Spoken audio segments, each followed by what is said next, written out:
Welcome to the XRP Podcast. I'm your host, Andrew, the XRP Maximalist. If you'd like to join me or contribute to the podcast, you can find me on Twitter at XRP Podcast with 2 Ps. This is where you can connect with me directly with suggestions, ideas, or any form of constructive inquiry.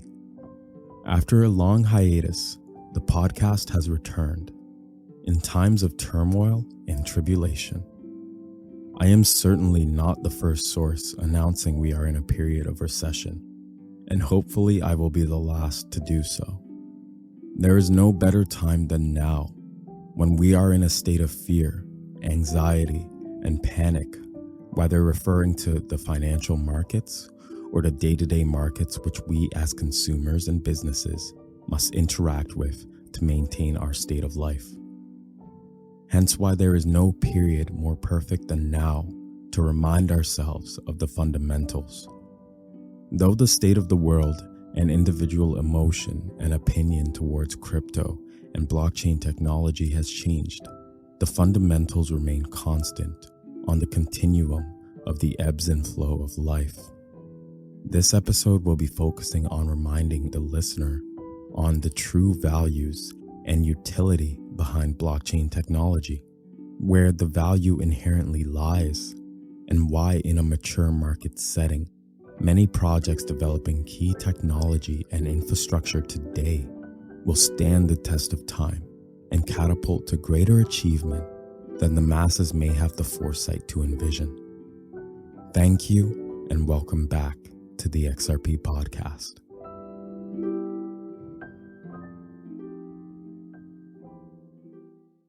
Cryptocurrency is still considered by many to be a modern-day casino. Tokens and coins are both the betting chips and game that investors or gamblers stake anything from tens of dollars to their entire life savings upon. This is largely due to the fact that many investors do little to no due diligence prior to making investments.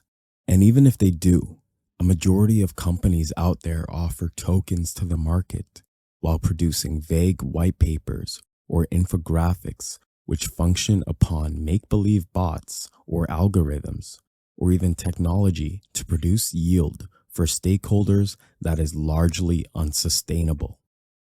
Even worse is many influencers or companies that offer up tokens or NFTs, then rapidly inflating the value of their developed digital asset by providing promises of future value and opportunities through things such as exclusive club memberships, rights to purchase future NFTs from them, merchandise, or trips to different places around the world, then shutting down these projects and running away with all the proceeds without ever actually having to follow through. No wonder the world of crypto has developed such stigma. It certainly hasn't been unwarranted. Even if we consider projects with much more down-to-earth aspirations, fraud and foul play is still raging and ravaging the masses. Consider incidents such as the notable Terra Luna crash, an event where the stablecoin, which is a cryptocurrency that retains a pegged equivalent value with a national currency such as the US dollar or the Chinese yuan, lost its pegged value and rapidly dropped in price. During the Terra Luna incident, the Terra to US dollar stablecoin known as UST, developed by Terraform Labs, a software development company founded in 2018 in South Korea by founder Do Kwon, but headquartered in Singapore, Terra Luna Labs issued a pair of tokens, one being the stablecoin UST and the other one being the non-stablecoin known as Luna. These tokens were operating since 2018, and on May 11th of 2022, the value of the non-stablecoin Luna fell by 99% from a value of $120 per token to 2 cents over a 48-hour time span.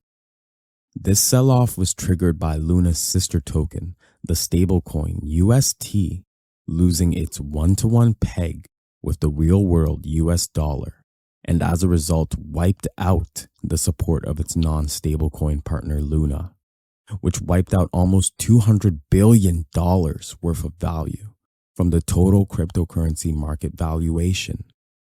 Keep in mind, this affected both people who had invested in the non-stablecoin Luna and people who simply wished to hold their US dollars in the form of a digital asset with no desire to make a speculative investment. What went wrong was that the technology behind UST that allowed the stablecoin to be pegged to the US dollar was inherently based upon algorithms and game theory, as opposed to a traditional manner of pegging an asset to another by holding a one-to-one collateral or over-collateralized position in the currency you wish to peg your digital coin or asset to as a reserve. Instead, the theory behind UST and Luna was that through a balancing mechanism, either Luna or UST is created or destroyed based upon a supply and demand of one or the other. This way, in the event UST ever fell behind $1 in value, arbitrage bots and individuals would be able to buy UST and then purchase Luna at a discount, which would push up the price of UST back to its peg. And in the event that UST flew over the value of $1, one would be able to use their non-stable Luna tokens to purchase UST and resell them on alternative cryptocurrency exchanges to drive the price of UST back to its peg. It's a system that works, but works only in a world where there is consistency and a lack of outlier events. Pair this algorithmic system of pegging a digital asset to a national currency with another platform that the Terra Luna team developed that would provide a constant 20% interest rate, irrespective of market conditions, with zero lockup time periods. And you have a system that is destined to fail the moment an extraordinary situation occurs, such as demand for UST spiking up or dropping down. After producing such a fiasco with an inherently flawed algorithm, with a lack of fail-safes, the Terraform Labs team went on in a little over 2 weeks after the incident and created Terra 2.0, a second attempt at launching the same protocol without the algorithmic balancing process, which promised and fulfilled the demise of Terra Luna.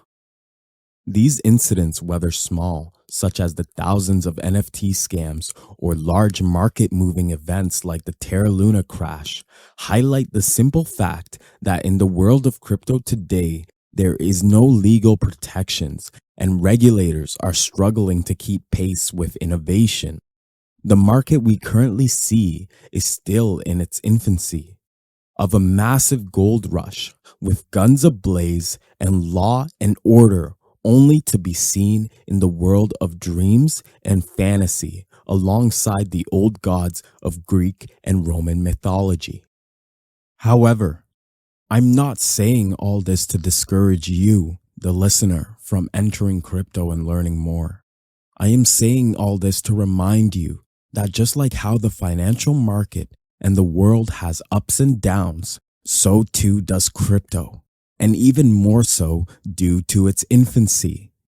When looking at traditional markets, business cycles, and even human lifespans, we should be looking in 10-year increments. However, we are too quick to fall into the trap of short-sighted vision and thinking. We demand a decade's worth of progress and product within a year or two or even 5 years worth of time and effort. Despite the many examples we see all around us that progress, sophistication, stability, law, and order all must come in due time. So too does this rule of nature apply to cryptocurrency, whether we are referring to security and stability in terms of investment or the development of technology, laws, and regulation, where we will be able to see the true value and utility and quality of life changes being derived from blockchain technology. The fundamentals of cryptocurrency are the exact same as those of any prior technology that has existed before it and is being created during the same time period. The value lies in its ability to improve our current products, systems, and services upon which our society is built. We as a global society need to stop falling prey to the same traps which befell those who came before us, that are just wrapped in the luster of a new coat of paint. Instead, we must ask, how can this make my life as a human easier, or free my time to produce greater works and have a higher quality of life without causing more grief in the process? When considering cryptocurrency wallets and exchanges, we must stop seeing them as supernatural entities of the digital age and start seeing them as the next evolution of the banks, physical wallets, money lenders, and financial institutions we already use and have today. The ultimate cryptocurrency wallet is already here. The ultimate exchange is already here. It is the banking apps and websites with which we rely upon already to enable commerce within our many societies throughout the globe. All they are missing is, and actively waiting upon, is the stability, security, and regulation to add blockchain technology to the back end of the services and products which they already offer to the consumer, so that both the consumer and these established institutions may benefit from it. Your bank will never put out a cryptocurrency wallet because they already provide a wallet to you, the consumer. Instead, their current products will be enhanced on the back end with this technology, but not until it is ready. Your favorite store will never adopt a solely cryptocurrency payment system because payment providers such as Visa, MasterCard, Moneris, and the like will continue to denominate transactions in national currencies, all while using blockchain and cryptocurrencies to facilitate the transactions on the back end, all while you still deal in dollars and digital dollars through Cash App or Interac, but not until it's ready. The true value of an NFT isn't to be able to sell pictures of computer-generated cats and apes for hundreds to thousands of dollars. It's to prevent fraud and facilitate transactions of things that already have value today. The same mission we've been trying to accomplish since the beginning of commerce. And these things, whether digital or physical, such as videos, housing, shoes, donations, or any form of product, while eliminating the many safeguards currently in place, such as extensive background checks, history reports, investigation teams, and much more, because they are all tied to a digital receipt through the utilization of non-fungible tokens, NFTs. But again, this won't happen until it's ready. We as a community are in such a haste to derive value from this technology that we are losing sight of the fundamentals. This technology is not meant to create a new and completely different version of the wheel. It is meant to build upon the wheel and improve it, to streamline it and create a faster, stronger, more shock-absorbent wheel that requires less preventative maintenance and less human intervention. But none of this will manifest until it is ready.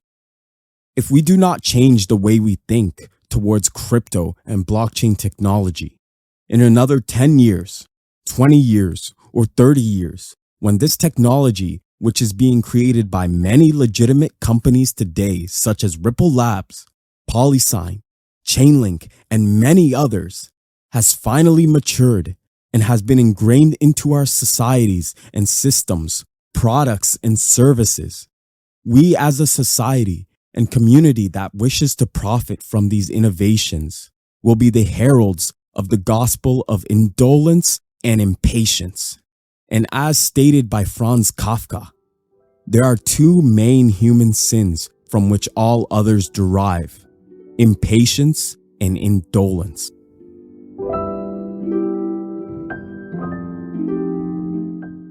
Thank you for listening to the XRP Podcast. I'm your host, Andrew, the XRP Maximalist. Once again, if you'd like to join me or contribute to the podcast, you can find me on Twitter at XRP Podcast with 2 Ps. The XRP Podcast is also on YouTube now, where you can find me at XRP Podcast with 2 Ps. Same thing. I'm really starting to get tired of saying that. Thank you for waiting. I'm very sorry for such a long hiatus, and I appreciate all the comments encouraging me to come back, whether you know me in the real world or online. I appreciate all the constant engagement. You have really encouraged me as a community to get off my ass and get back to it. And all I'm going to say is I look forward to the future with all of you. Thank you and take care.